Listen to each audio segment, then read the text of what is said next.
The 2-year-old kept pointing at her father's coffin, whispering that he was still alive. No one believed her, until the coffin started knocking from the inside. What began as a tragic funeral unraveled into one of the most twisted betrayals you'll ever hear. Buried man, a greedy cousin, a forgotten will, and a wife who turned grief into vengeance. Stay with me, because justice is about to be resurrected. But it came from inside the coffin. Once, 3 times, but. Silence followed. It might have been her imagination, might have been her own pulse pounding in her ears. But the look on Lucy's face. She wasn't afraid. She was listening. Whispers swept the room again. Did you hear that? No, it's impossible. Children don't lie about things like this. Madame Rose rose shakily from her seat. It has happened before, she murmured. Years ago. A man in a coma. Buried too soon. Clara turned back to the coffin, every breath now like ice in her lungs. Lucy tugged at her sleeve. He's crying, Mama. He's scared. And for the first time Clara allowed the thought to take root. What if Samuel wasn't dead? The doors of the church creaked open again. And Henry stepped back inside. Eyes darker than before. Voice sharper. Don't listen to the child, he barked. Don't open that coffin. But no one moved. No one breathed. And the candle nearest the coffin flickered once and went out. The sound wasn't loud, but it was clear. But came again. From within the coffin. From within what should have been silence. But no one dared to speak. Madame Rose's rosary beads slipped through her trembling fingers. Margaret gasped and took a step back. And Clara, her heart no longer beating in rhythm, could only stare at the wooden box that had once held her husband's body. Because now it felt like something else was inside. Something that wanted out. Lucy's voice trembled through the suffocating air. He's still knocking, Mama. He's waiting. Henry's shoes clicked hard against the stone floor as he stormed forward. His face twisted with mock composure. This is madness, he snapped. It's wood settling. A trick of acoustics. It's a funeral, not a séance. He looked around, daring someone to challenge him. His eyes landed on Clara, and there was something different now. Not pity. Not worry. Panic. She saw the sweat forming at his brow, the slight tremble in his jaw. He wasn't convincing anyone, not even himself. James, an elder from the village and Samuel's lifelong friend, stood tall. Then open it, Henry, he said, voice calm but steely. If it's just wood, let us see. Henry laughed too loud. You want to desecrate a body because a child cried and a floor creaked? But no one joined in his laughter. Clara could hardly think. Her ears rang. Her breath came in short, shallow gasps. She turned to Madame Rose, desperate. What if Lucy's right? What if he's alive in there? Rose didn't blink. Then open it before he isn't. Lucy sobbed. He's calling you, Mama. He said he's cold. Clara's stomach twisted. Just yesterday, Samuel had kissed her forehead before leaving the house. Now he was here. And now her daughter said he was speaking to her. Was this grief? Or something more? She moved to the coffin, hands shaking. Henry stepped in her way. You're not going to open it, Henry snapped. Think of Samuel. He deserves dignity. Clara's voice was low and sharp. My husband deserves not to be buried alive. Henry sneered. You'll traumatize Lucy. You'll humiliate yourself. You're shaking, Clara said quietly. What? She stepped closer. Your hands. You're shaking. And he was. The doors burst open again. Matthew, Samuel's best friend, rushed in panting. I got here as fast as I could. Clara turned. Matthew. I just spoke to a nurse at the hospital, he said, breathless. Samuel's file, something's wrong. There's no attending physician listed. Just a signature. No chart. No ECG. No cause of death. The room froze. Henry paled. Matthew's eyes narrowed. Who declared him dead, Henry? No answer. The candle closest to the coffin flickered again.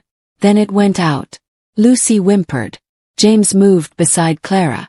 We'll open it together. Henry lunged. No. Gasps filled the air. His sudden panic was no longer grief. No longer concern. It was fear. Raw, naked fear. Matthew stepped in, his tone hard. You either get out of the way, or we move you. Henry's fists clenched. You don't understand what you're doing. Then explain it. He faltered. Lucy began to cry again, small fingers reaching toward the coffin. Papa's scared. Some villagers were backing away now, whispering prayers. Others moved closer, drawn in by the morbid curiosity, the ancient sense of superstition and truth converging. Margaret wiped tears from her cheeks. If there's even a chance, we need to open it. Madame Rose closed her eyes. There's more than a chance. Henry took another step back, and then once more. But, shook the floor this time. Clara reached for the lid. Henry screamed. No. He lunged forward and struck Clara across the face. The sound echoed louder than any coffin knock. The crowd erupted. Matthew was on him in seconds, fists flying, knocking Henry to the ground. Clara stumbled, but James caught her. Lucy ran to her mother, hugging her knees, crying. Papa's knocking again. Indeed, the noise returned. Bang, bang, bang. Clara, bleeding slightly from the cheek, stood up. And then a calm voice cut through the noise. Stop. The doors creaked again. Father Manuel entered the church, his robes brushing the stone like smoke. What's going on here? The priest demanded. Clara turned to him, her voice shaking. I think Samuel is still alive. Father Manuel's eyes were wide, but he did not scoff. He stepped to the coffin, listening. But his lips tightened. He turned to Clara. Are you sure? I'm not, she whispered, voice trembling. But I can't bury him with this in my heart. He nodded solemnly. Then we open it. The villagers moved in. Matthew and James prepared to lift the lid. Clara stepped back, holding Lucy tightly. Henry lay on the floor, whispering over and over. Don't open it. Don't open it. You'll regret it. And just as they braced to open the coffin, a new voice shouted from the doors. Stop! Everyone turned. And a new face appeared. Esteban, the forensic doctor, out of breath, eyes wide, sweat on his brow. Don't open that coffin. Something's wrong. The crowd parted in silence. Esteban stumbled into the church, hair drenched in sweat, eyes burning with urgency. He looked like he'd run miles, and maybe he had. Don't open the coffin, he shouted, his voice echoing across the stone floor like a thunderclap. Clara froze, her hands still resting on the lid of her husband's coffin. Lucy clung to her leg. The air felt electrified, thick with fear and expectation. Esteban reached the altar, panting, looking Clara dead in the eyes. There's been a mistake. The room held its breath. What kind of mistake? Clara whispered. Esteban turned toward the coffin, as if afraid it might move on its own. I just rechecked the death certificate. And something's wrong. Very wrong. Matthew stepped forward, his jaw clenched. Say it. The certificate was signed by a Dr. Marcus Ferrin, Esteban explained. But there's no record of such a doctor. No registration. No hospital affiliation. I checked with every hospital in the district. The murmurs began immediately. Cries. Disbelief. Clara shook her head slowly. You're saying Samuel wasn't officially pronounced dead? No, Esteban said grimly. He wasn't. There was no autopsy. No vitals recorded. No death confirmation from any licensed physician. Madame Rose whispered a trembling prayer. And from the floor, Henry muttered. No, no, no. Matthew lunged at Henry, grabbing him by the collar and lifting him from the ground. What the hell did you do, Henry? Henry struggled, gasping. I didn't mean to, I just wanted the house.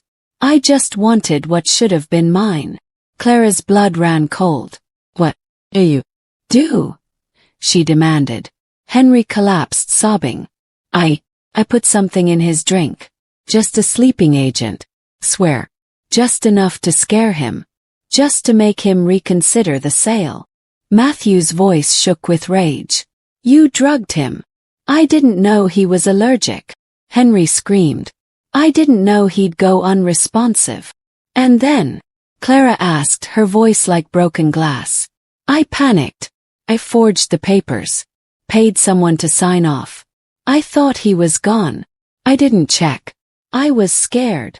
Lucy stared at Henry with wide eyes. You buried my daddy. Suddenly, bang. The church doors slammed shut behind them. The entire building shook. Lights flickered. Candle snuffed itself out. People screamed. Some ran to the door. Others collapsed into pews, clutching each other. Henry screamed. It's happening. You shouldn't have come. You don't understand. Matthew grabbed a nearby candle holder and shoved it between the handles of the locked doors. Nobody leaves until this is finished. Clara turned to Father Manuel. Open the coffin. Now. But the priest didn't move. The entire church had gone deathly still. Bang, bang, bang. The coffin shook. The banging grew louder. Furious. Urgent. Lucy screamed and covered her ears. He's hurting Mama. He's stuck. Father Manuel stepped forward, hand trembling as he reached for the lid. Lord, protect us. Henry clawed at the floor. Don't open it. Don't open it. It's not him anymore. What are you talking about? Clara shouted. Henry's voice cracked. He was supposed to stay dead. The priest ignored him. So did everyone else. With Matthew and James flanking him, Father Manuel gave the nod. They heaved. The coffin lid cracked open. A horrible silence fell. An gasp. Clara rushed forward. Samuel Herrera lay inside. Pale, eyes fluttering, lips dry and cracked. But he was alive, breathing, trembling. A ghost of the man he once was. But still here. Clara screamed. Samuel! She fell to her knees, grabbing his cold hand, tears pouring from her eyes. Samuel, I'm here. I'm here. Lucy sobbed beside her, wrapping her arms around his arm. Papa, I found you. Samuel's lips moved, barely audible. Clara leaned in. Lucy.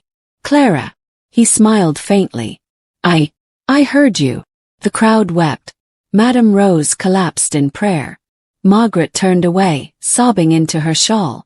Matthew dropped to his knees, overwhelmed. Henry just screamed. No. Well. He's supposed to be dead. Father Manuel turned, face pale but resolute. Call an ambulance. Now. Samuel blinked slowly, his eyes locking with Clara's. You saved me, he whispered. Clara held him like a lifeline. You never left us. Lucy smiled through tears. You were never gone. Scene 8. The justice begins. Sirens echoed outside. Sheriff Anderson stormed into the church, flanked by deputies. What the hell is going on? Matthew pointed at Henry. Arrest him. He buried a living man. The sheriff looked down at Samuel, barely conscious but unmistakably alive, and then back at the quivering wreck that was Henry. You're going away for a long time, Anderson said coldly. As they slapped the cuffs on him, Henry wailed. I didn't mean to. I was just scared. But no one listened. Not anymore. Clara kissed Samuel's forehead, her heart still pounding from the horror. But beneath the fear, something deeper stirred. Anger. This wasn't just about a mistake. This was about betrayal. A betrayal she would never forget. And never forgive. Sunlight streamed through the thin hospital curtains like gentle fingers. The soft hum of machines and the slow, steady rhythm of Samuel's heart monitor filled the quiet. The room smelled of antiseptic and fresh linen, but to Clara it smelled like hope. She sat at Samuel's bedside, one hand wrapped around his, the other gently stroking Lucy's curls as the child rested her head on her father's arm. Samuel was pale, thinner. His lips still cracked from dehydration, his voice weak, but he was alive. And that changed everything. "Papa," Lucy whispered, her voice tender and full of awe. "You came back." Samuel turned his head ever so slowly, his movements still stiff and frail. He looked at her like she was the only star in a night sky that had nearly gone dark forever. I never left, baby," he rasped, barely audible.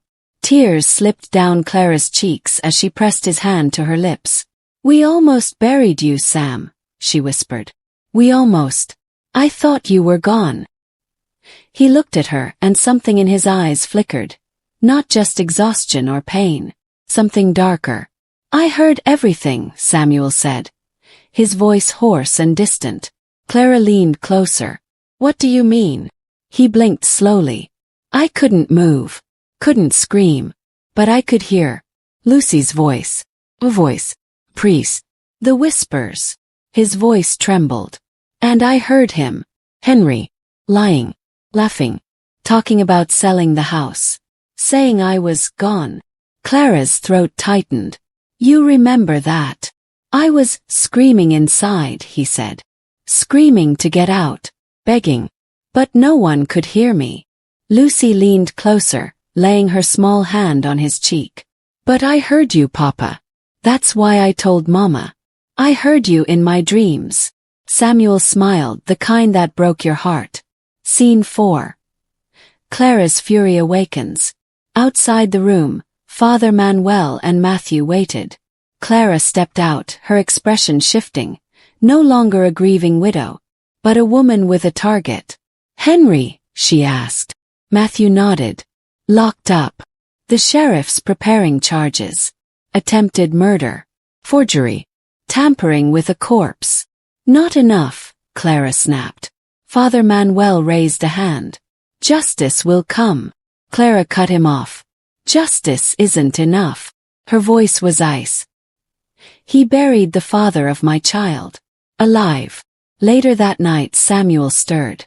"Clara," he said, voice strained. She hurried to his side. He stared at the ceiling. "I remember more." "What do you mean?" "That night. The drink. He came by, offered whiskey. Said we needed to talk. About the house." Clara held her breath. "I barely remember finishing the glass. Everything spun. Then I woke up in the dark. In that box." He shuddered. "I thought I was in hell." Clara gripped his hand. "You're not there anymore." "No," he whispered. "But he still is." "I trusted him," Samuel muttered. "He was my cousin. He grew up in our house. My father fed him, clothed him, paid his tuition." Clara's voice turned sharp. "He wanted what was never his. He wanted the house. The land." Samuel nodded slowly. "I think he planned it. All of it. Not just the drink. He knew about my allergy. He knew what would happen."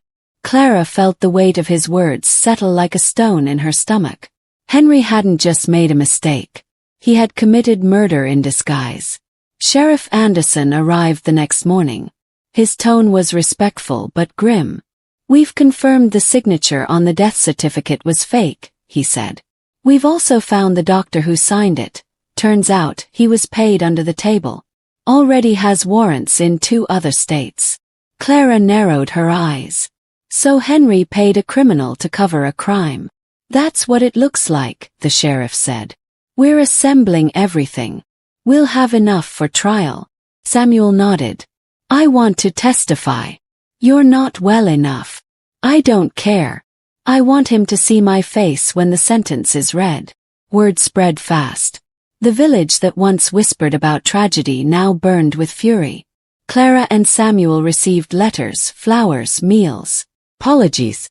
People lined up at the hospital just to offer hugs. But Clara saw the looks too. Guilt. Shame. Because deep down they had believed Henry. Not Lucy. Not her. A 2-year-old had seen what none of them dared believe. And only now did they realize the price of ignoring innocence. That night, as the stars blinked above the hospital courtyard, Clara leaned over Samuel's bed. "We'll rebuild," she said.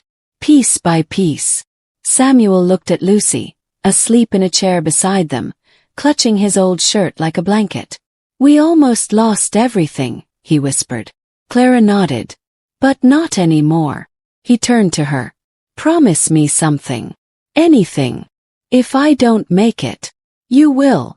If I don't, promise you'll bring him down. Completely." Clara's eyes burned. "I promise, Sam. I'll tear him apart." As the heart monitor beeped steadily, Clara stepped to the window. Outside, Castleton Courthouse stood tall against the night sky. In a few days, Henry would stand there, in shackles. But for Clara, that would only be the beginning. The courthouse was packed, not just with press and officials but villagers. People who once whispered about Clara behind her back, now here to see the truth brought into the light. Some came out of guilt, some out of curiosity, but most came for the same reason Clara did: justice. Samuel sat near the front, flanked by nurses and Matthew. His cane rested by his side. He still looked pale, fragile, but his eyes, sharp, unforgiving, never once left the man in chains across the room. Henry Jimenez. Gone was the silk suit. Gone was the smug grin. Now just a pale face, hollow eyes, wrist shackled, and the weight of the world, of every sin, pressing on his chest. The prosecutor's voice was strong, measured. "Ladies and gentlemen of the jury, you're about to hear one of the most disturbing cases in our region's history. A man buried alive. His death faked. His life nearly stolen." Henry squirmed in his chair. Clara sat in the front row, arms crossed, lips tight. Lucy sat quietly beside her, scribbling on a notepad with crayons. The prosecutor continued.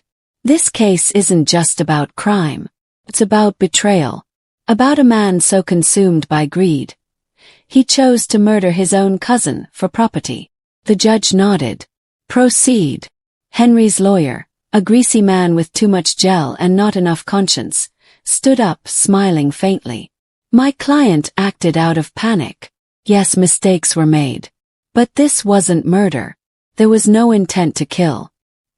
He believed Samuel was dead." Whispers filled the room.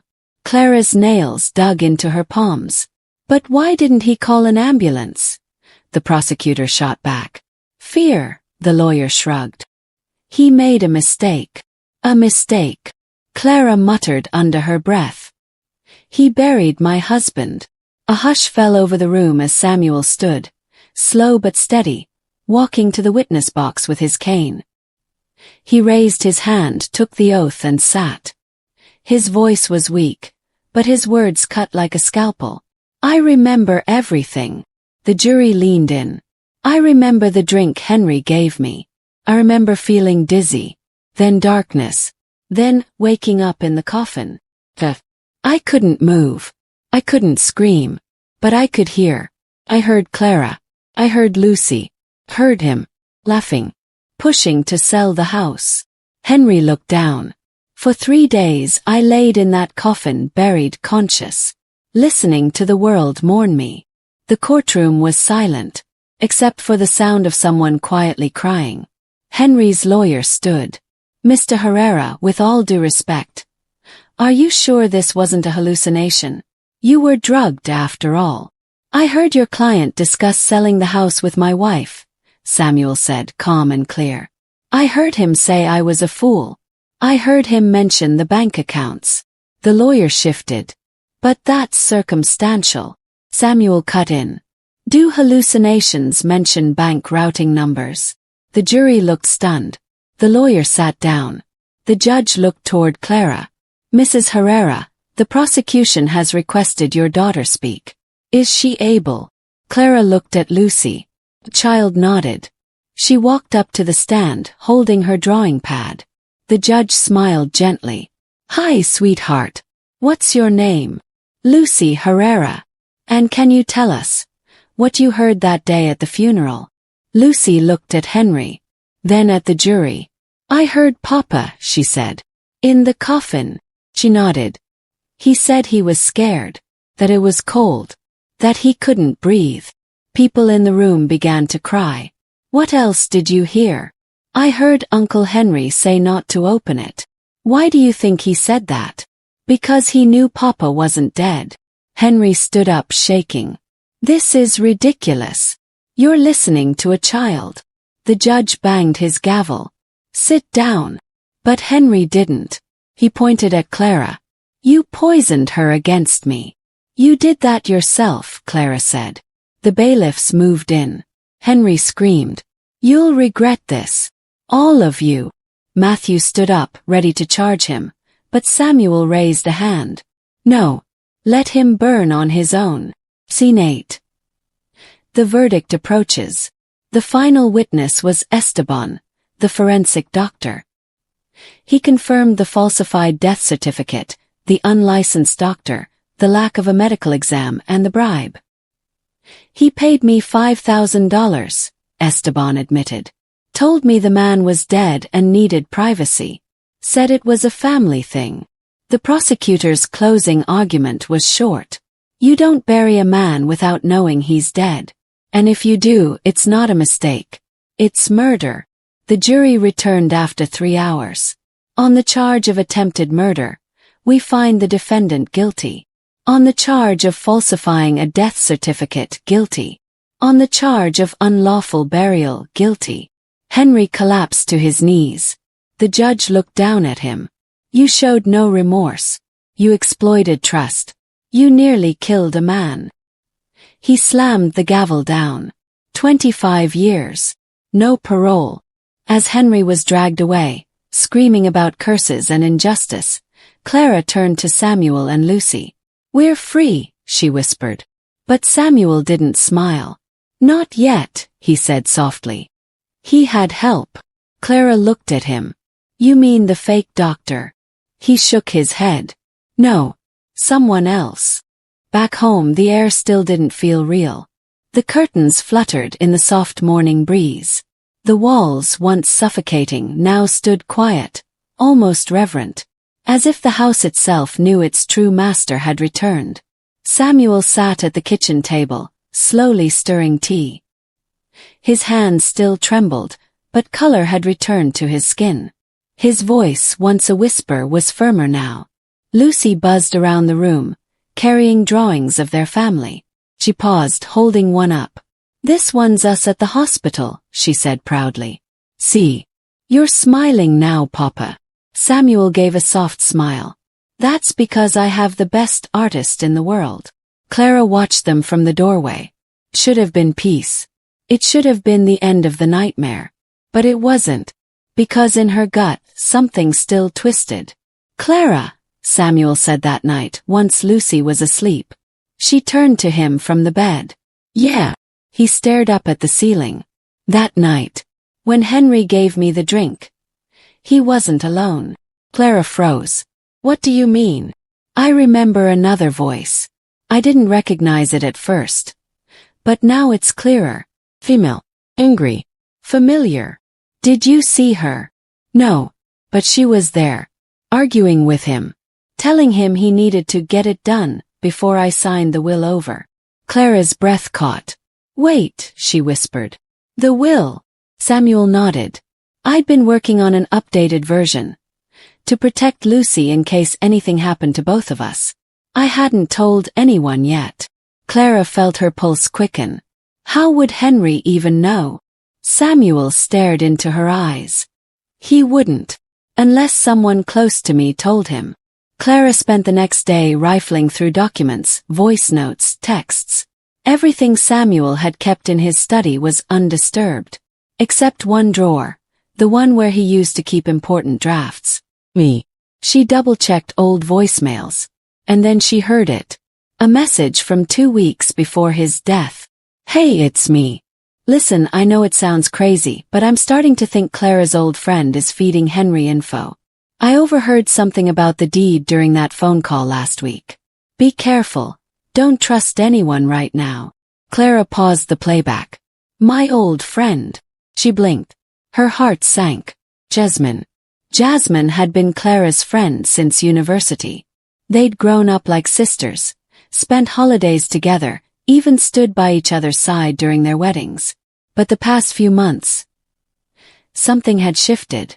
Jasmine had been asking strange questions about the estate, the land, if Clara and Samuel had ever thought about downsizing. At the time it felt like small talk. Now, felt like something else. She had also been very close to Henry. Too close. That evening, Clara drove to Jasmine's home. She hadn't told Samuel, not yet. Her mind needed to be clear before she dragged him back into this. Jasmine opened the door, surprised. Clara.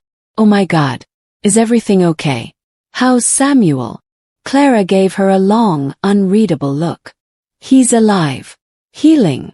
Jasmine nodded. Thank God. They stepped inside. The house was quiet. Clean. A little too perfect. Clara noticed a file folder on the coffee table. Half covered. A legal logo peeked out. He sat slowly. Jasmine. I need to ask you something. And I want the truth. Jasmine's smile faltered. Of course. Did you tell Henry about Samuel's will? For a moment, Jasmine didn't react. Then she laughed, a little too hard. What? Well, why would I? Clara, that's insane. Clara didn't blink. I found a message. Samuel was suspicious. He heard your name. Jasmine's eyes darkened. You think I had something to do with what Henry did? I think you knew, Clara said. And you didn't stop it. Jasmine stood pacing. I didn't know he was going to bury the man alive. But you knew he was going to drug him. Jasmine stopped moving. Clara's voice hardened. You told him about the allergy, didn't you? Jasmine's shoulders slumped. She sat down. I didn't know Henry would go that far. I swear. Why, Jasmine? Clara's voice cracked. Why would you even talk to him about us? Jasmine looked away. My company's drowning. Henry promised a payout if the estate changed hands. I didn't think he'd actually. Clara was shaking now. You knew Lucy would lose her father. You knew I could lose my husband. Tears formed in Jasmine's eyes. I was desperate. Clara stood, fists clenched. You're going to tell the police. Jasmine's expression flickered. What if I don't? Then I will. That night, Clara told Samuel everything. He sat in silence, absorbing it all. I should have known, he whispered. She asked me strange things last year. I just thought she was being nosy. Clara sat beside him. She was part of it. Maybe not the plan to kill you, but she helped make it possible. Samuel looked at her. Do you want revenge? Clara shook her head slowly. No. I want her to rot in court. Just like Henry. Samuel nodded. Then let's finish what they started. The next day, Clara walked into the sheriff's office, a USB drive in hand. Contained the voicemail, the bank transfers, a signed letter with Jasmine's name on it, and her own statement. Sheriff Anderson leaned back in his chair. This town hasn't seen a storm like this in decades. Clara looked him in the eye. Then you'd better prepare for lightning. The morning after Clara submitted her evidence, the headlines were everywhere. Second conspirator arrested in buried alive case. Local woman helped cover attempted murder, says police. Betrayed by a best friend. How greed nearly killed a family. Clara barely slept the night before. The sound of Lucy's gentle breathing was the only thing grounding her. Samuel read the paper over breakfast. His expression unreadable. She's in jail, he asked. Being processed. Her company's frozen. Phone's off. Everything's unraveling. Samuel exhaled. I wish I felt good about it. You don't? Clara asked, surprised. I feel nothing. That's worse. By midday, Clara could feel the tension in town. At the grocery store, people stared longer. Some avoided eye contact. Others whispered. A few offered quiet apologies. But others, they blamed her. She's tearing down half the town, someone muttered near the dairy aisle. Now Jasmine too. She was always too proud. She's not done. You'll see. Clara kept her head high. But the sting was real. Samuel had nearly been killed. And somehow, she was becoming the villain in some people's eyes, for not letting it go. But she wasn't chasing drama. She was chasing justice. Later that week, a call came from Samuel's estate attorney, Mr. Belgrave. "I'm sorry to intrude during recovery," he said. "But I found something in your husband's original will. Something that may affect the case." Clara furrowed her brow. "What do you mean?" Belgrave hesitated. "There's a clause, added about 6 months before his accident. Something about blood heirs. You should come see it." Clara hung up and looked at Samuel. He had gone pale. "I remember that," he said slowly. "It was something I added, because I didn't trust Henry." "What does it say?" His eyes darkened. "That only blood relatives could challenge the inheritance." "Meaning?" Clara froze. "Meaning if Henry wasn't actually your blood cousin, he'd be legally powerless." At the lawyer's office, Belgrave handed them a sealed envelope. Inside, the original will, one that was never filed because of Samuel's death. And right there at the bottom, Clause 11b. In the event of any challenge to this estate, proof of direct blood relation must be furnished. Failure to do so nullifies all claims. Clara blinked. Why would Henry even risk it if he knew this existed? Belgrave cleared his throat. He likely assumed no one would ever see this, especially if you buried the body quickly, as per the forged death orders. Samuel's voice was low. He tried to erase it all. That night back home, Clara reviewed the family tree. Her eyes scanned the branches, tracing Henry's bloodline. And then it hit her. A letter from Samuel's mother, years ago, talking about Henry being taken in after his real mother passed. Samuel's mother had used the phrase taken in, not born. Clara's breath hitched. She brought it to Samuel. He stared at it, then sat down slowly. "She never told me." "You think Henry's not your blood cousin?" "I think my parents adopted him." Quietly. "Maybe they didn't want to shame his mother. Or maybe it was to save face." "And if that's true," Clara whispered, "he had no claim. At all." They brought the document to Sheriff Anderson.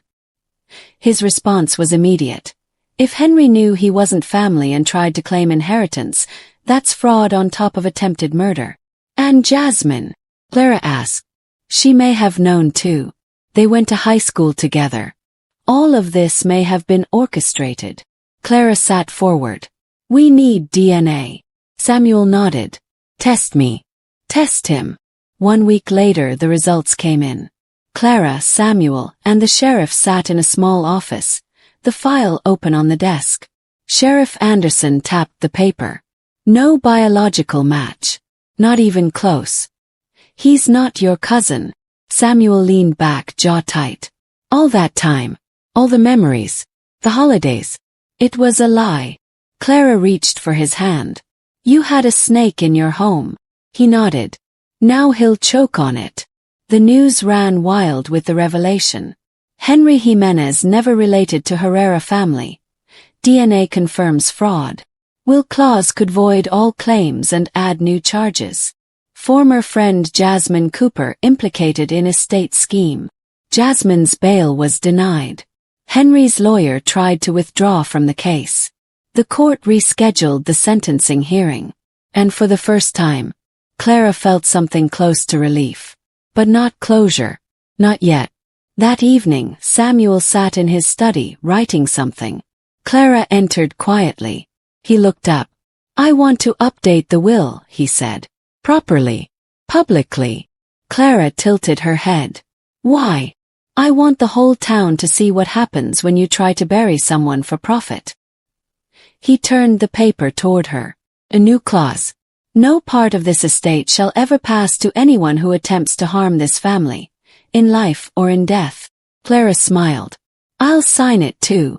Outside their home, reporters were gathering again. But Clara didn't care. The tide was turning. They were no longer victims.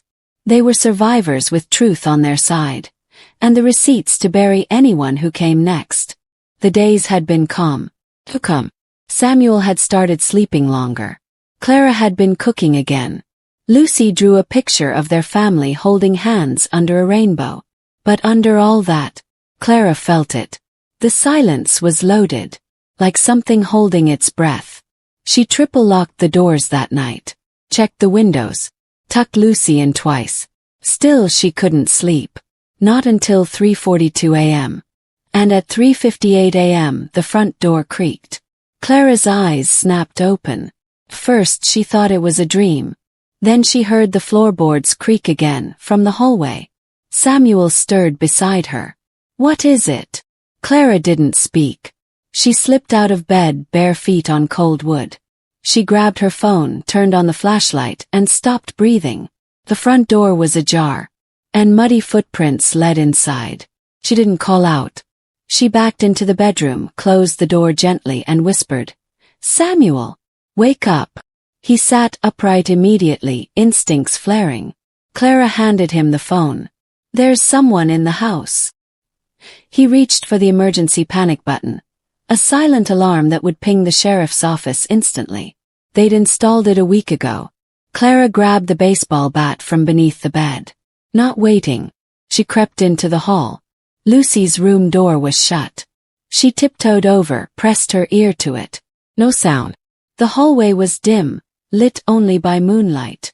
Clara eased Lucy's door open. "Me." Clara's heart dropped, until a tiny snore came from the closet. Lucy had hidden inside.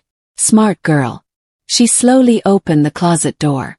Lucy was curled in a ball, clutching her stuffed dog. "Mama," she whispered. Someone came in. "I heard him." Clara pulled her out gently.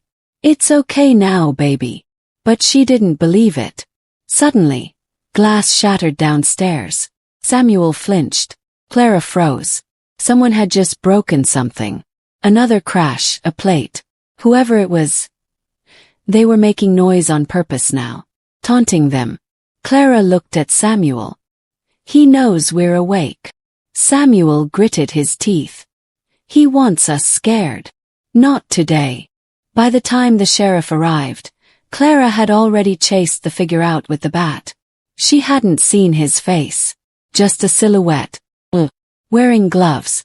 And something about the way he moved, fast, calculated, told her this wasn't just a scared thief. This was a message. Sheriff Anderson surveyed the wreckage. "He didn't take anything," he noted. "Just broke things. Left a footprint. Mud, swamp mud." Clara's eyes sharpened. "The swamp behind Jasmine's property." The sheriff nodded. "That's the one." "I thought Jasmine was locked up," Clara said. "She is," the sheriff replied. "But that doesn't mean she acted alone." Clara's mind raced. Jasmine's assistant. Her brother. Her lawyer. Samuel leaned on the wall, hand pressed to his chest. "They're not done." The sheriff promised a 24/7 patrol. But Clara knew patrols wouldn't be enough. She needed to think like them now. The next day, Clara sat at her desk with a notebook. She listed every name connected to Jasmine and Henry, every one of their shared contacts, every number in Jasmine's phone that was still active. A familiar name popped up. Ronald Felix, estate consultant. He'd helped Henry draft his fraudulent claim to the property. She picked up the phone. "Ronald," Clara said, her tone smooth. "I'm calling because I'd like to know who sent someone to break into my home last night." Silence. Then, "I have no idea what you're talking about." "I think you do. I'm just a consultant. You helped Henry build a case based on a lie. Now someone's trying to finish the job. I didn't send anyone. But you know who did." He paused. "Let me put it this way. You either help me now, or you're next on the stand." Clara hung up. Outside the sun was rising. She turned to Samuel. "We have one more name to add to the list." He looked at her, eyes tired but proud. "You're not just surviving this," he said. "No," she replied. I'm dismantling it. The world hadn't slowed down. If anything, it was moving faster. Court hearings, media noise, lawyers asking for statements. But Clara had gone quiet. Deadly quiet. She kept her phone on airplane mode. Only answered calls from two people. Sheriff Anderson and Samuel. She made lists, pinned names, traced timelines. Because someone had sent that man into her home. And she would find them. And she would burn them. Ronald Felix, Henry's estate consultant, had avoided Clara's calls for days after their confrontation. But she wasn't waiting around anymore. She sent him a letter. Inside was a photo of Lucy holding Samuel's hand in the hospital, with a handwritten message. The next knock on your door won't be mine. It'll be federal. He called her the next morning. You want names, he hissed. Fine. I'll give you names. But you didn't hear them from me. The man's name was Benedict Voss. He was a regional investor. Private equity. Real estate. Shadow deals. He and Henry had shared business dinners, tax shelters, and a plan to flip the Herrera property for a large profit. Benedict had no official stake. But his company was on the deed transfer Henry tried to forge. More importantly, Benedict had been in contact with Jasmine too. Clara felt the puzzle snapping together in real time. This wasn't just revenge. This was a conspiracy. Sheriff Anderson arrived that evening with more news. I ran the name you gave me, he said. We can't tie him directly to the break-in. But, he placed photos on the table. Benedict, Jasmine, Henry, together, from 2 years ago. Fundraisers, charity galas. All three of them appeared on donation boards for the same fake charity that went bankrupt last year. Samuel leaned forward. Money laundering. The sheriff nodded. Looks that way. Clara picked up one of the photos. Henry, smiling too widely.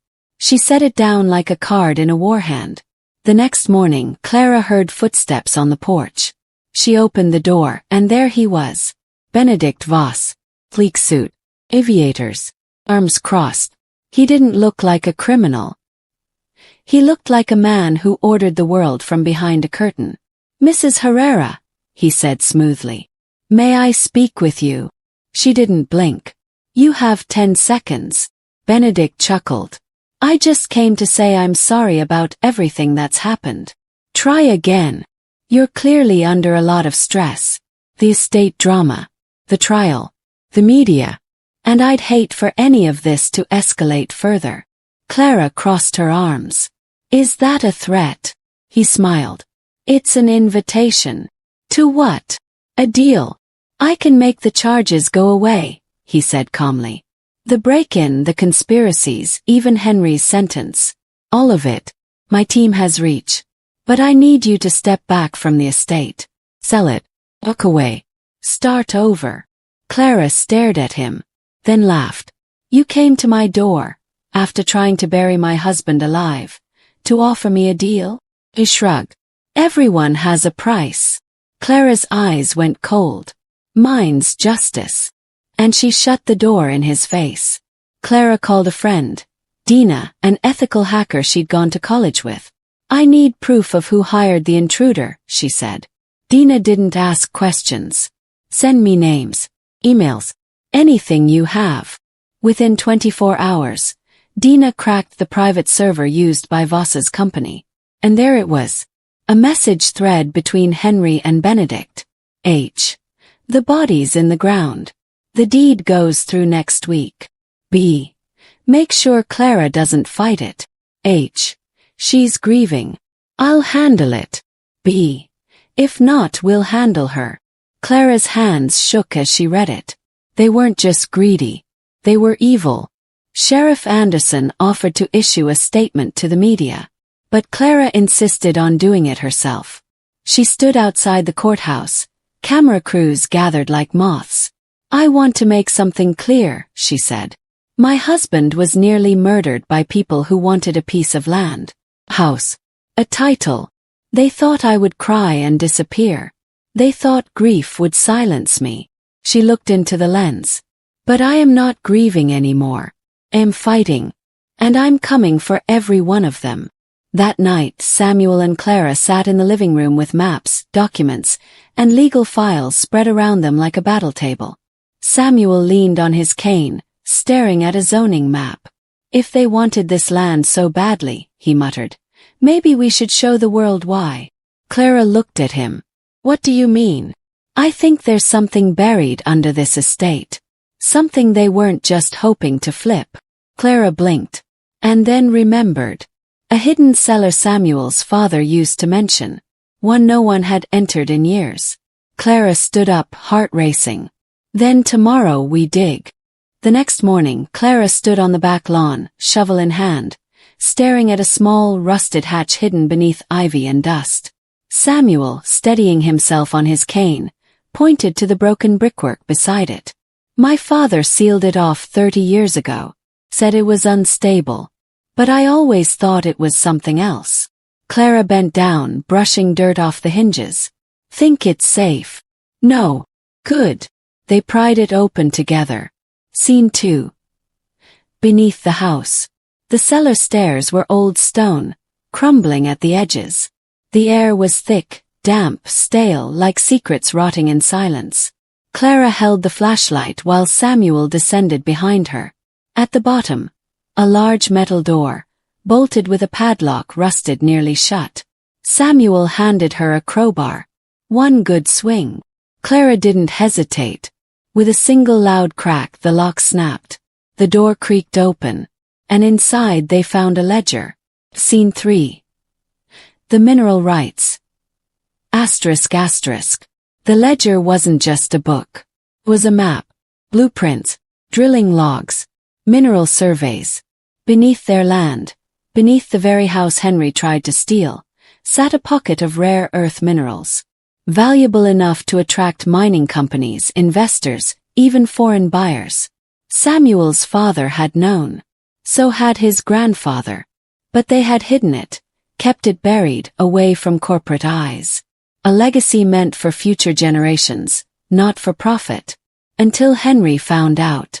And decided legacy was for the weak. Scene 4. Henry's motive clarified. That's why he rushed the burial, Samuel muttered. Not just for the house, but to get the rights signed over before the will could change. Clara stared at the maps. Dozens of plots. Marked values. Estimated yields. This wasn't just property. It was a gold mine. And it was about to become the smoking gun. Scene 5. Clara goes public.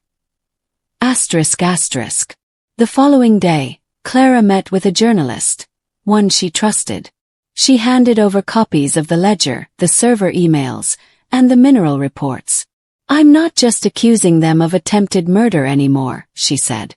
I'm accusing them of organized fraud, property theft, and conspiracy against a family legacy. The headline hit the internet the next morning. Woman buried her husband, then unearthed a conspiracy. The story went viral. Scene 6. Benedict strikes back. ***. Benedict's legal team responded with fire. They issued cease and desist letters, filed a defamation suit, demanded a retraction. But they underestimated Clara again. She responded by uploading the full email archive to a public server, along with mineral reports and Henry's forged documents. In 24 hours, Benedict's business license was suspended. In 48 hours, the state attorney general opened an investigation. Scene 7. Town opinion turns. ***. For weeks, Clara had been a pariah to half the town, a woman who couldn't let it go. No. She couldn't step outside without someone thanking her. At the diner, people stood when she walked in. Church people hugged her. Even Madame Rose left a single note on her porch. The dead never lie. And you heard them loudest. Scene 8. Samuel's letter to the court. As the new charges mounted, Samuel prepared one final letter. He couldn't make every hearing. His body was still recovering.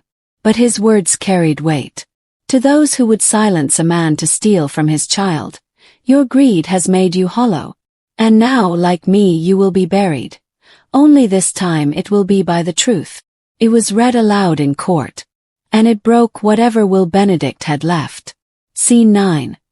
A new arrest. Asterisk asterisk. 1 week later, Benedict Voss was arrested at the airport, attempting to flee the country. Charges: conspiracy to commit fraud, corporate espionage, and aiding in an attempted murder cover-up. He didn't fight it.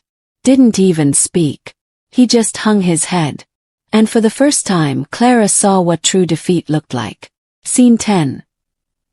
To be continued. That night, Clara and Samuel sat on the porch, the sunset bleeding gold across the land they had nearly lost. "I think your father knew this day would come," Clara said.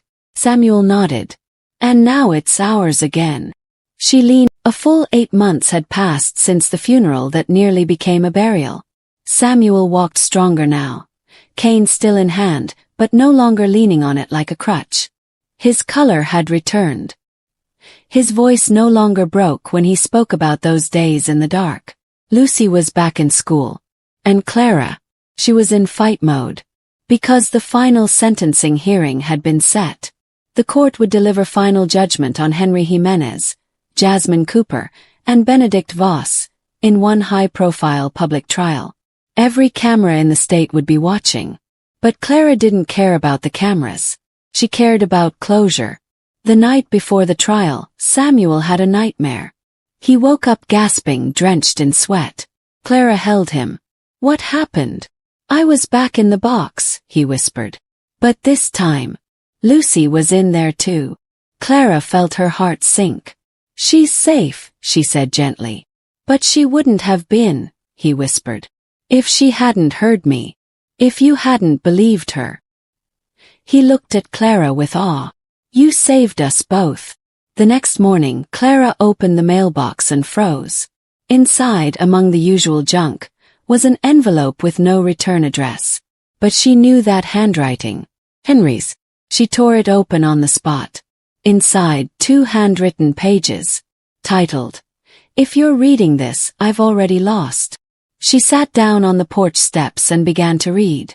"I never planned to kill him. Swear. I just wanted the land. The estate. Chance. Samuel always had everything handed to him. I had scraps. Jasmine told me about the mineral reports. About the updated will. Said it would ruin our chances if it went through. So I used the allergy. Just to make him sleep long enough for the signature to go through. I thought I could undo it. But he never woke up. By then, Benedict was involved. He was paying Jasmine. She was paying me. We were all too far in. I didn't bury him for money, Clara. I buried him because I was afraid of the monster we'd built." Clara flipped to the second page. Her fingers trembling now. "There's one more thing. The person who told Jasmine about the mineral reports wasn't me. It was someone who used to work for your family. Someone who felt betrayed. Someone still angry about being cut out of Samuel's father's will. Check the name, Carla Wren. She was the notary on your house title back in 2002. That's where it started." Clara's jaw tightened. Carla Wren was Samuel's godmother. She called Sheriff Anderson and forwarded the letter. He wasn't surprised. "We've had Carla's name on the radar for weeks," he admitted. "She acted as a liaison for Jasmine in a few land transfers, shell companies, tax shelters. And no one told us. We had no proof," he replied. "Until now." Clara hung up and stared out the window. One more snake in the garden. The courthouse was silent as the 3 defendants were brought into the courtroom. Henry looked broken. Jasmine. Me. But Benedict. He still wore that smug investor smirk, like he knew something no one else did. Samuel sat on the witness bench, holding Lucy's hand. Clara stood behind the podium, her statement in hand. "I buried my husband twice," she began. Once with tears. And once with truth. The courtroom held its breath. "These people stole time from my family. They stole safety. Years we'll never get back. And they did it not for survival, but for greed." Her voice didn't tremble. Today we bury them in the only place that can hold monsters like them. A prison cell. The judge's voice echoed like a thunderclap. Henry Jimenez, 25 years, no parole. Jasmine Cooper, 18 years, eligible after 12. Benedict Voss, 35 years, federal charges pending. None of them spoke. Henry sobbed silently. Jasmine wouldn't look up. Benedict simply smiled, cold, unreadable. But to Clara it looked like defeat.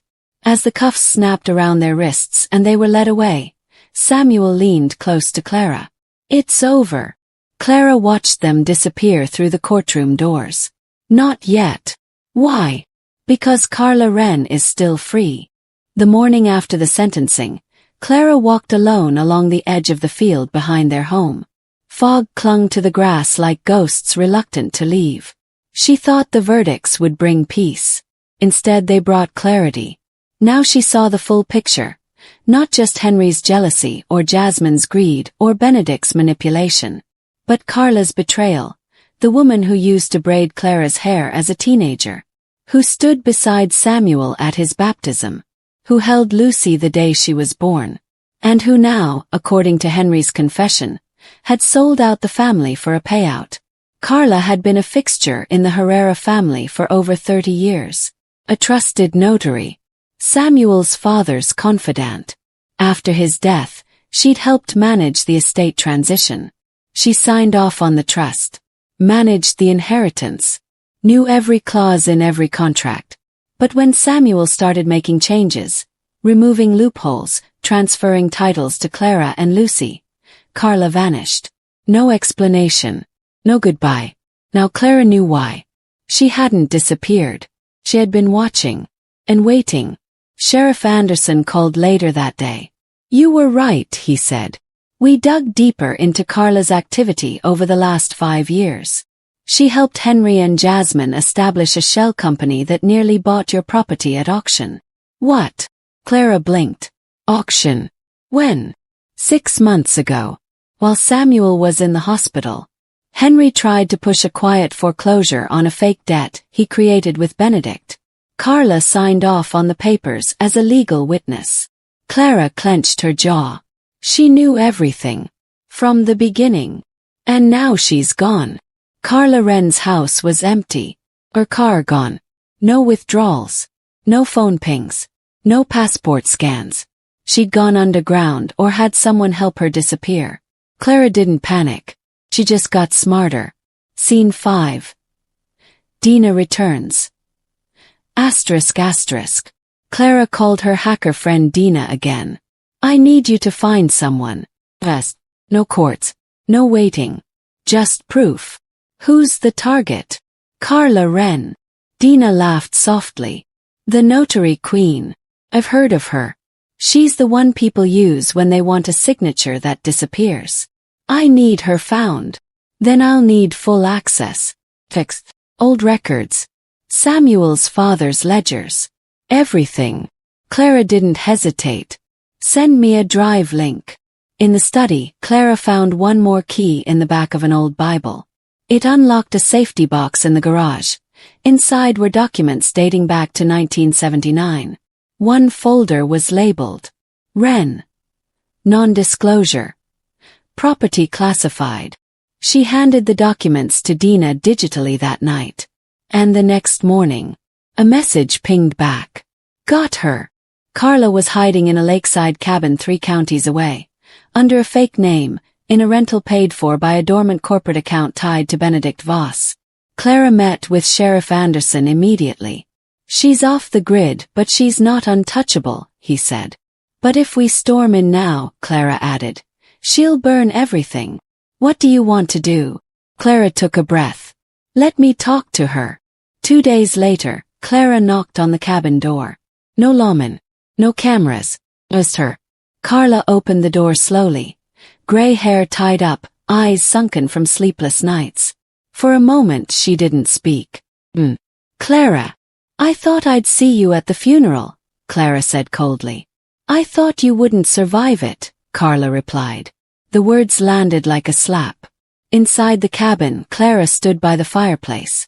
Carla poured herself tea, hands trembling. "I want you to tell me why," Clara said. Carla didn't blink. "Samuel's father promised me part of the land. Not in writing but in trust. When he died, I was cut out. That's not our fault." "No," Carla agreed. "It was his. And Henry, Jasmine, Benedict. You helped them bury Samuel alive." Carla's voice cracked. "I didn't know they'd take it that far. I only wanted what I was owed." Clara stepped closer. "You were owed nothing." Carla's eyes welled. "I was family to you." Clara's voice was ice. "You were family until you helped bury mine." Outside, the sound of tires crunching on gravel. Sheriff Anderson stepped from his cruiser. Clara looked at Carla one last time. "Time to finish this." The morning air was cold and sharp as Sheriff Anderson stepped into the cabin, hand resting on his holster. Carla Wren didn't resist. She didn't cry or protest or ask for mercy. She just nodded slowly and held her wrists out like she'd been expecting it for years.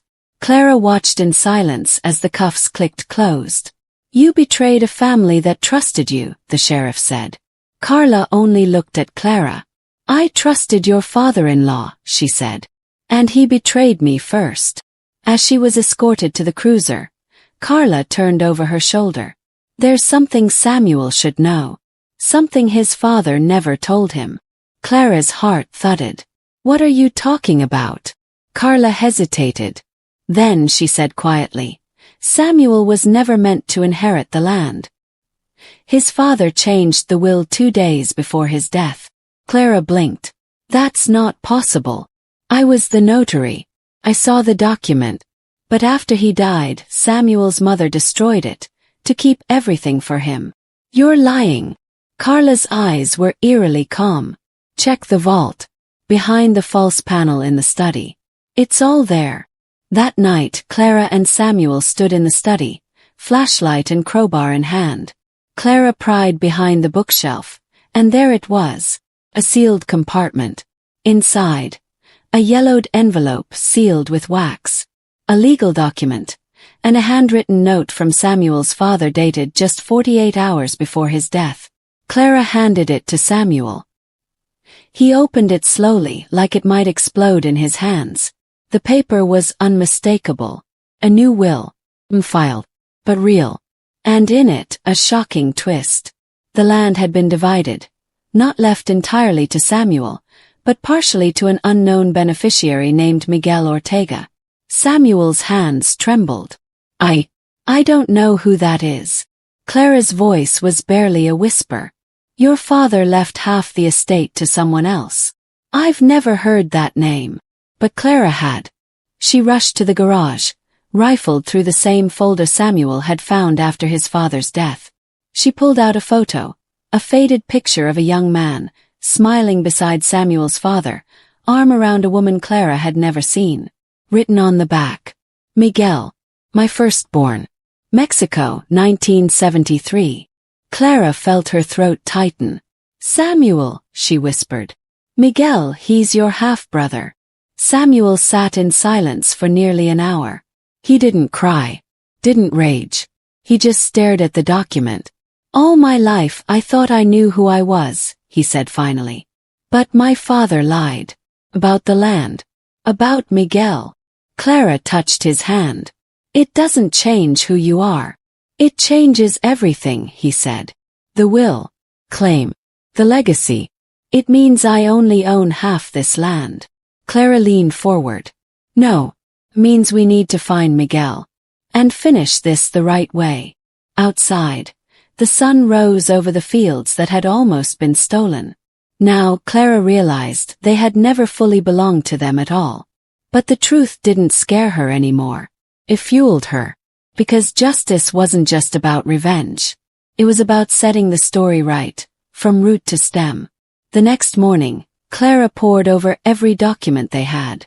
Birth records, old letters, name, one place, Miguel Ortega, Oaxaca, Mexico, 1973. Samuel sat across from her, still processing. I have a brother. A man I've never met. Who owns half of everything we nearly lost. Clara looked up. He's the last person who deserves to be left in the dark. Samuel nodded. Then let's find him.